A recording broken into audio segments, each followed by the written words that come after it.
10 কোটি টাকার বিনিময়ে ইউরোপের একটি ছোট্ট দেশ মাল্টার নাগরিকত্ব পেতে চেয়েছিলেন বাংলাদেশের ক্ষমতাচ্যুত সাবেক প্রধানমন্ত্রী শেখ হাসিনার সামরিক উপদেষ্টা তারিক আহমেদ সিদ্দিকের স্ত্রী ও কন্যা। তবে অর্থ পাচার, দুর্নীতি, প্রতারণা ও ঘুষের অভিযোগ থাকায় প্রত্যাখ্যান করা হয় তাদের নাগরিকত্বের আবেদন। ফাঁস হওয়া নথির বরাত দিয়ে খবর জানিয়েছে ব্রিটিশ সংবাদ মাধ্যম ফিনান্সিয়াল টাইমস।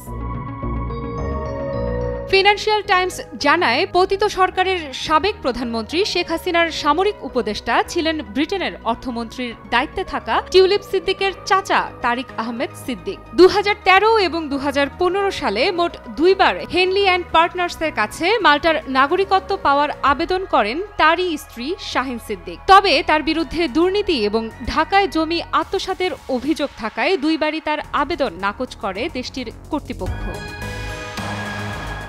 ফিনান্সিয়াল টাইমসের ওই খবরে আরও জানানো হয়, শাহিনের বিরুদ্ধে হাসিনার আমলে ঢাকার জমি আত্মসাতের অভিযোগ থাকায় মাল্টার ইমিগ্রেশন কনসালটেন্সি তাদের নাগরিকত্বের আবেদন নাকচ করে। কারণ হিসেবে জানায়, শাহিনের বিরুদ্ধে বাংলাদেশের গণমাধ্যমে জমি আত্মসাতের অভিযোগ প্রকাশিত হয়েছে।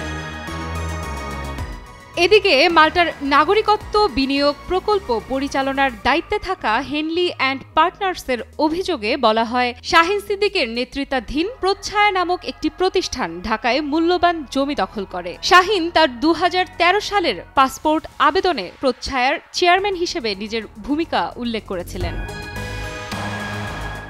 2013 সালে প্রথমবার এককভাবে নাগরিকত্বের আবেদন করে ব্যর্থ হলে 2015 সালে মেয়ের সঙ্গে যৌথভাবে আবেদন করেন শাহিন সিদ্দিক। লন্ডনে থাকা মেয়ে বুশরা আবেদনপত্রে ব্যাংক অ্যাকাউন্টে $27 লাখ দেখান, কিন্তু অর্থের উৎস স্পষ্ট না থাকায় দ্বিতীয়বারও নাকচ করা হয় মা মেয়ের নাগরিকত্বের আবেদন। স্টুডেন্ট ভিসায় লন্ডনে থাকা বুশরা ইউনিভার্সিটি কলেজ লন্ডন থেকে স্নাতক শেষ করে বিনিয়োগ ব্যাংকিংয়ে কাজ করেন। 2018 সালে তিনি চাকরি ছেড়ে লাইফস্টাইল ইনফ্লুয়েন্সার হিসেবে পরিচিতি পান। একই বছর লন্ডনের গোল্ডার্স গ্রিনে একটি 5 বেডরুমের ফ্ল্যাট কেনেন, যার মূল্য ছিল প্রায় 1.9 মিলিয়ন ইউরো। বাংলাদেশের আন্তর্জাতিক অপরাধ ট্রাইব্যুনাল সম্প্রতি তারিক আহমেদ সিদ্দিকের বিরুদ্ধে জোরপূর্বক গুমের অভিযোগে গ্রেফতারি পরোয়ানা জারি করেছে। তবে মাল্টার পাসপোর্ট পাওয়ার চেষ্টায় তাদের ব্যর্থতা দুর্নীতির কাহিনীকে আরও গভীর করেছে।